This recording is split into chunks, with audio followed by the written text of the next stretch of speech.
নমস্কার বন্ধুরা, আশা করি সবাই ভালো আছেন, সুস্থ আছেন। আজকে বানাবো ভোলা মাছের মন বলা।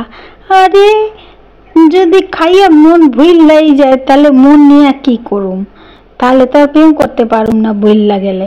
যাই হোক, আমি মাছগুলোকে ধুয়ে নিয়েছি, ধুয়ে নিয়ে আর ভালো করে নুন হলুদ দিয়ে এই যে বসিয়ে দিয়েছি লম্বা লম্বা করে একদম। এবারে এইটাকে একটু চেপে চুপে আর একটাকে দিয়ে দিলাম। বললাম আর তুই একলা ভাজা হয়ে কি করবি।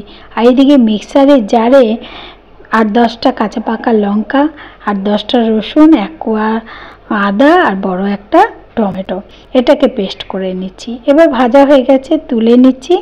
বন্ধুরা, আপনারা যারা আমার এই ভিডিওটা ইউটিউব থেকে দেখছেন তাদের কাছে অনুরোধ রইল সাবস্ক্রাইব করার আর পাশে থাকা বেল আইকনটি প্রেস করার, কারণ তাহলে প্রথম নোটিফিকেশান আপনাদের কাছে যাবে, আমি যাই রান্না করি না কেন।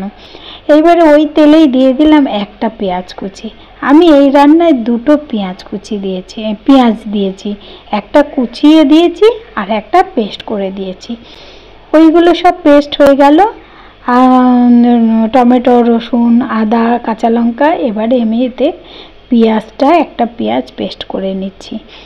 এইদিকে চাটুতে কড়াতে ভাজা হয়ে গেছে পেঁয়াজ কুচি, দিয়ে দিলাম পেঁয়াজ পেস্ট, দিয়ে এটাকেও ভালো করে নেড়ে চেড়ে একদম লাল লাল করে ভেজে নেব। নেওয়ার পর দিয়ে দেব ওই মশলাটা, যে মশলাটা রসুন, কাঁচা লঙ্কা, টমেটো আর আদা একসঙ্গে পেস্ট করেছিলাম। দিয়ে এবার একটু নেড়ে চেড়ে দিয়ে দেব স্বাদ মতো নুন।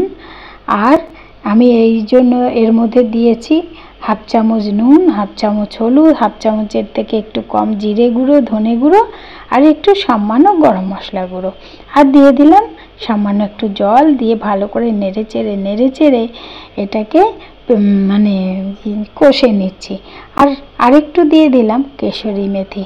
এখন ধনে পাতা খুব একটা পাওয়া যাচ্ছে না, আনলেও পচে যাচ্ছে, থাকছে না, তাই একটু কেশরি মেথি দিয়ে দিলাম। শুনেছিলাম ঠাকুমা ধনে পাতা দিয়ে করেছিল।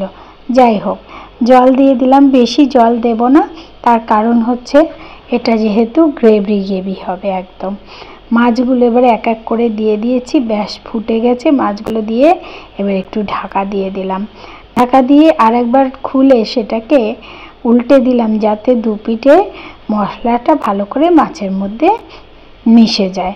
যাই হোক, আরেকবার এইভাবে ঢাকা দিয়ে দেব। বন্ধুরা, অনুরোধ করছি একবার অন্তত বানিয়ে খাবেন। যেদিন বানিয়ে খাবেন সেদিন কিন্তু 5 পদ একদম রাখবেন না। প্রথম পাতে কিছু আর তার পরের পাতে আহা আহা আহা, খেলে পরে না আহা ছাড়া আর অন্য কিছু বেরোবে না।